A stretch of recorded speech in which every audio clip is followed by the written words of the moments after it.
Hello. This is AJT 500 slash Challenger Track 98 slash Heatherleast Wonderwise slash Hilo. And this is, I guess, a character summon analysis for this collab banner. This is the first one I didn't wake up for, and it wasn't like the first one, so I didn't discuss it like at all. I'm not going to talk too much about the collab gotcha itself. All I will say is that, one, like I've been saying since the start with the collab gotchas, if you're a big fan of HunterXHunter, if you like these characters or whatever, do note that we do have a summer banner that's coming on Flash. It's the last summer banner that's going to have Hosselia and Katura. It could potentially also have characters that we don't know about or a summon. We don't know their power levels or anything like that, so be cautious about that. And we do know Sariel is coming at the end of the month as well. That could also have Dark's Rebirth summon on it, so also be mindful of that. But regardless though, if you like these characters, if you like HunterXHunter, then do whatever the heck you want to do. All right? And forget about the haters that are going to be like, don't roll, because they want to try and boycott the collab gotcha, even though it's a feeble attempt.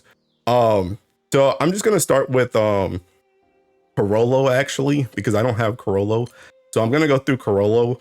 But I'm going to go through Chrollo pretty quick at the same time, though, because Chrollo, I'm going to be real, this man got more text than a HunterXHunter chapter. And I ain't trying to read all this joint, especially because I don't have him, so I can't test him. So the thing about Chrollo, though, that I will say, he has like 3 things that look like really good just off rip to me. First of all, he has this move, which is kind of like, it's kind of like Percival's S2. It's like pretty much the exact same thing where he can just negate damage off the enemy, which is pretty nice. He also, I'm going to skip this and come back to this because this is like the biggest thing I feel. He also has this stuff with the chain burst where he can also give a 20% boost to people's charge bar, and he activates his S1. This could be good if Dark starts to do any type of Ogi looping thing. They don't really do a lot of Ogi right now, but they do have like Indala.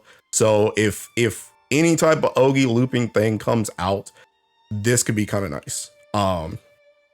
Lastly on him that I'm gonna go over at least is this move. So this move lets you use abilities from MC. You do not have to be on the MC class to steal this. He just has like a selection of MC potential skills.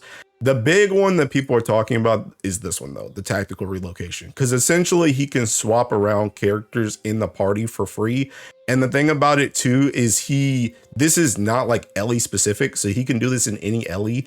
And then since he's dark, you can death him, so you can like main Yatima and just like call death for free and just death this man and then bring in whoever else you want. I have seen stuff like people putting Olivia's S2 on like Hunting MC and stuff like that. So you can swap around characters. Now I will say, before you go like too crazy on this, it's not gonna work in anything high level unless you are dark. Because when you're in like the higher end stuff, a lot of those bosses have like, you come in, that's how you always sack Taco. You always take Taco off Ellie and they always sack off Ellie from the MC. So if you're not playing dark, he's just gonna get killed immediately before you can do any of this.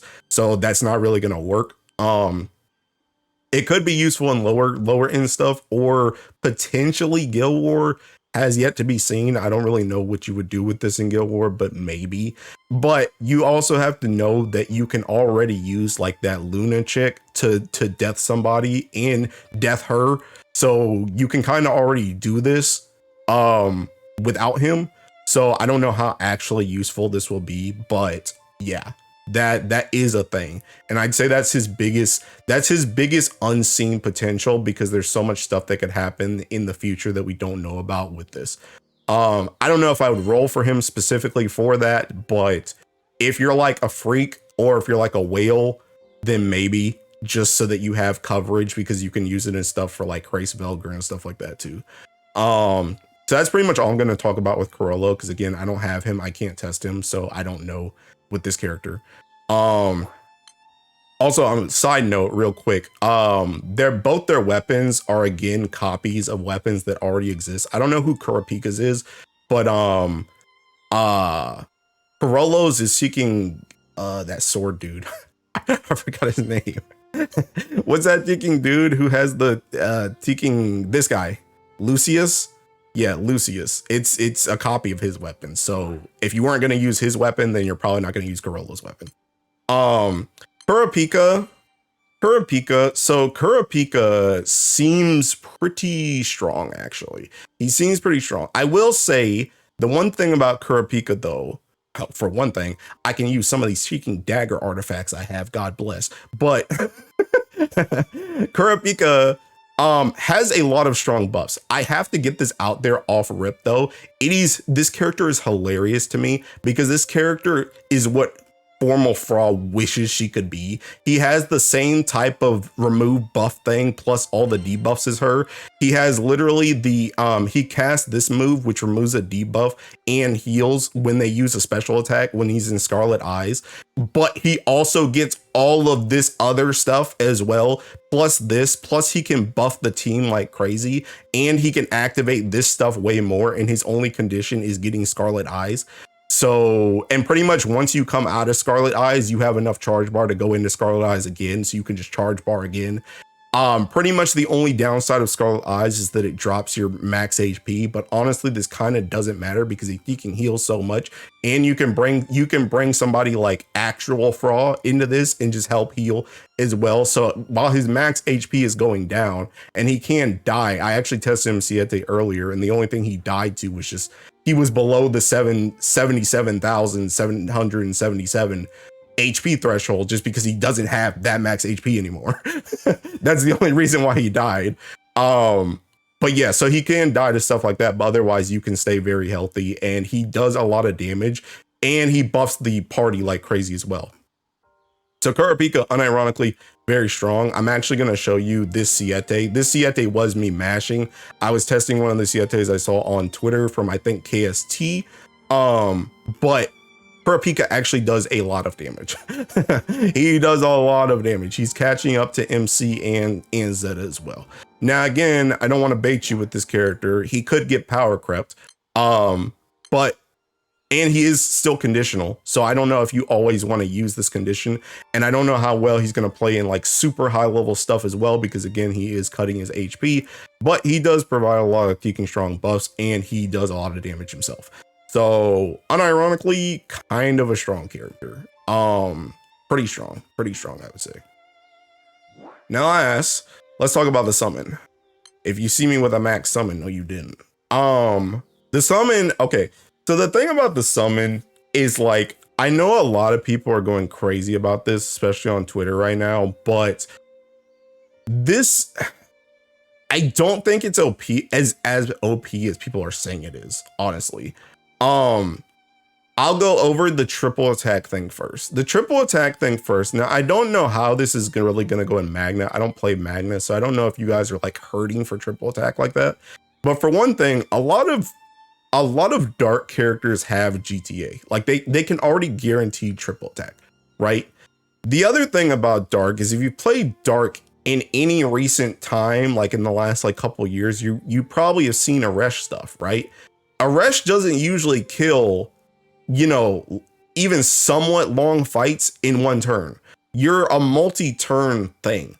So this is only really good for OTK, or if you can just kill something, I mean, essentially OTK, where you can kill something in one turn, or you're just coming into like one pawn something and just get a lot of honors real quick.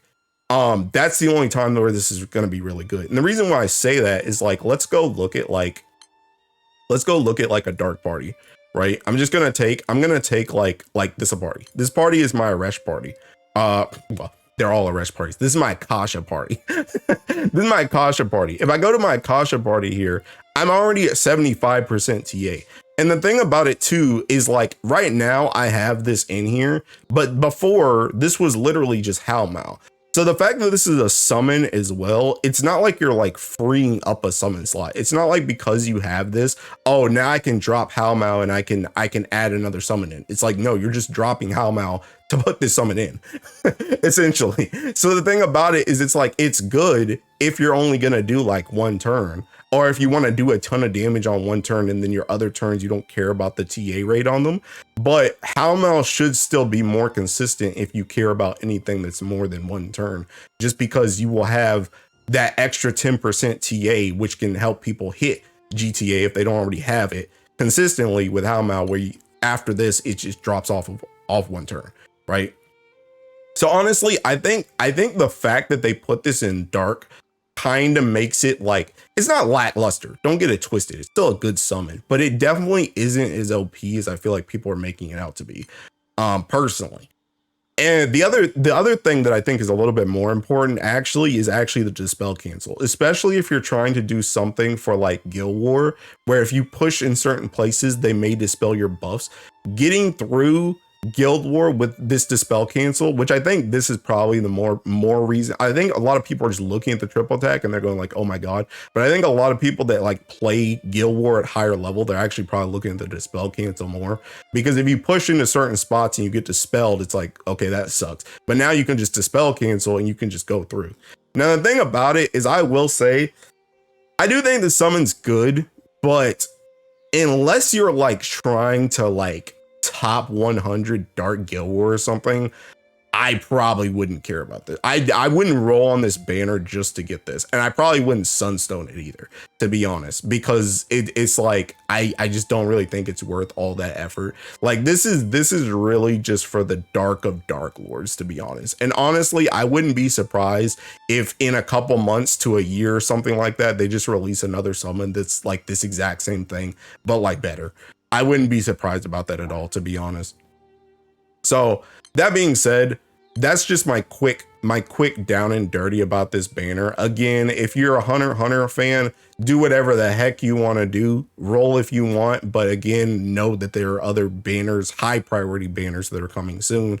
But honestly, if you're not a big HunterXHunter fan, if you're not a Dark Lord and you're not a whale, I'd probably skip, to be honest. I'd probably skip. Just because the characters do look good, but they're all like potential man characters. Plus this is all of this stuff is potential. Because even this dispel cancel, it's like, okay, the dispel cancel is good, but if your setup doesn't even hit that dispel in the first place, and then you just like take another turn and pass that dispel trigger, then this doesn't matter anymore. So it's like, I don't really know. I feel like this whole banner is kind of just like potential man, and honestly, the characters probably won't matter that much, to be honest, in you know, the grand scheme of things. So again, do whatever you want, but that's just my thoughts on this stuff, just because I didn't wake up for this banner and I haven't streamed yet. So there's a video. Anyway, thanks for watching. Thanks for the support as always, and bye bye.